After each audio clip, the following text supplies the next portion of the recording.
de una pieza. Era para darle un tiro. Menos mal que no había pistolas. Pero fíjense con qué valentía San Pablo trata de desbaratar inmediatamente el equívoco. Inmediatamente. Pablo orienta a los paganos de Listra hacia el único y verdadero Dios. No los deja en la nada. No los deja colgados del aire, sino que habiéndoles dicho que los dioses paganos no existen. Ahora San Pablo tiene que dar una razón. Entonces, ¿por qué el milagro? Y por eso empieza a hablar del verdadero Dios, el cual es el creador del universo, el cual es el Padre de todos los seres humanos. Aunque la palabra Padre no sale aquí, pero se da a entender que es aquel que tiene el cuidado de la humanidad. Y por eso le da el sol, la luna y las estrellas, y por eso las estaciones del año, y por eso la lluvia, y por eso todo. Dios es un padre en ese sentido, es padre de los paganos, no en el sentido cristiano como nosotros entendemos, que nos ha hecho partícipes de su naturaleza, sino padre en cuanto que cuida de la humanidad. Y no nada más cuida de la humanidad, sino que Él es el creador de la humanidad y de la creación. Y no nada más es el creador, tiene cuidado de ella y tiene cuidado de los seres humanos. Así es que ven, Pablo no nada más les da la sorpresa de que los dioses no existen, sino que les dice, este milagro se lleva a cabo por el verdadero Dios. Fíjense cómo Pablo, con qué sagacidad aprovecha la apertura del corazón de aquellos hombres al saber que aquel milagro no pudo haber sido obra humana, no pudo haber sido una obra de la naturaleza. Aquel tullido de repente, tullido del nacimiento, de repente se pone a andar, da un brinco. Esto es obra de los dioses. Pero Pablo inmediatamente quita a los dioses en los cuales ellos creen. Pero no fueron esos dioses en los que ustedes piensan, ni nosotros somos dioses. Es cierto, ustedes tienen razón en decir, esto es obra de los dioses. Pero nada más que yo les digo que hay un solo Dios verdadero. Es obra de Dios. Fíjense con qué sagacidad San Pablo pone las cosas en su lugar. ¿Está claro? Sí.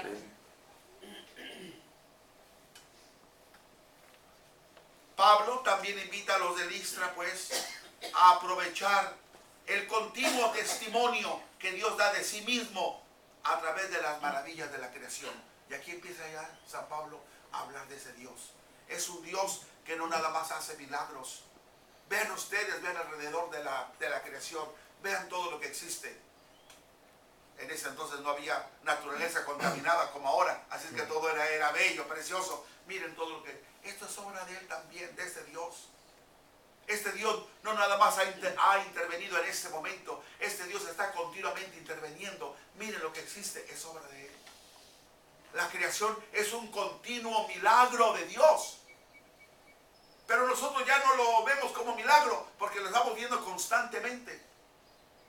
¿Quién de nosotros al despertarse dice, milagro, los pajaritos cantan? Milagro, el sol está saliendo. O en la noche, milagro, qué luna tan preciosa. No, para nosotros es lo más normal, es lo más natural, es nada. Nosotros hemos perdido la sensibilidad de la presencia de Dios en la naturaleza. Y miren aquí cómo San Pablo sabe explotar esta religiosidad pagana, si ustedes quieren, pero muy sensible, una religiosidad muy sensible, que estos paganos ven constantemente a la divinidad en la naturaleza y en los acontecimientos de la vida. Por eso la primera reacción que ellos tienen cuando ven aquel milagro, creen que Pablo y Bernabé son dioses. Por eso es. Nosotros hubiéramos dicho, vaya par de brujos. ¿Sí o sí? Sí. Hermanos, esto nos ayuda a entender una cosa que tenemos que meditarla mucho. Ver el ejemplo de los apóstoles, no nada más de Pablo, sino de los apóstoles en general, y de Jesús mismo, cómo se adaptaban siempre al auditorio, a la gente que los escuchaba. Se adaptaban a la mentalidad de ellos.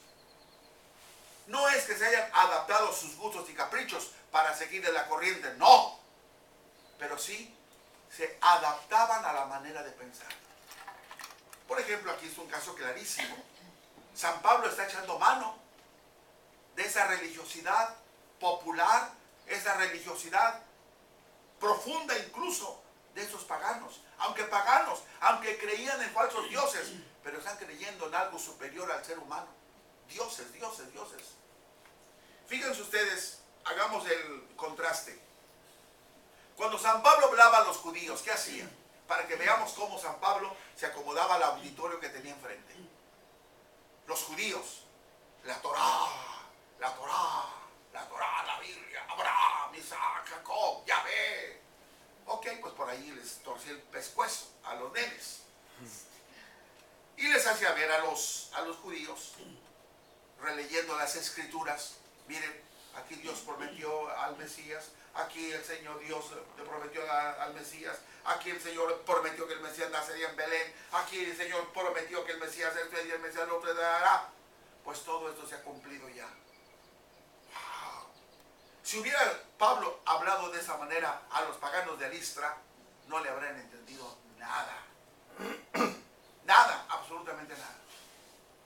O si Pablo les hubiera hablado a los judíos, miren los pajaritos, miren el sol, la luna y este loco que trae.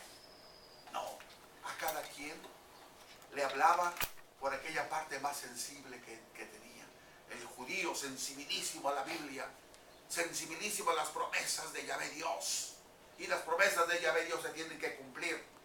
Y San Pablo les decía, bobos, ya se cumplieron las profecías y ustedes no se han dado cuenta. Y se han cumplido todas en Jesús de Nazaret. En cambio los paganos, como en el caso de ahora, a los paganos, San Pablo los lleva a leer y a comprender las señales de la presencia de Dios en la naturaleza. Ellos siempre vivían en el misterio de la divinidad.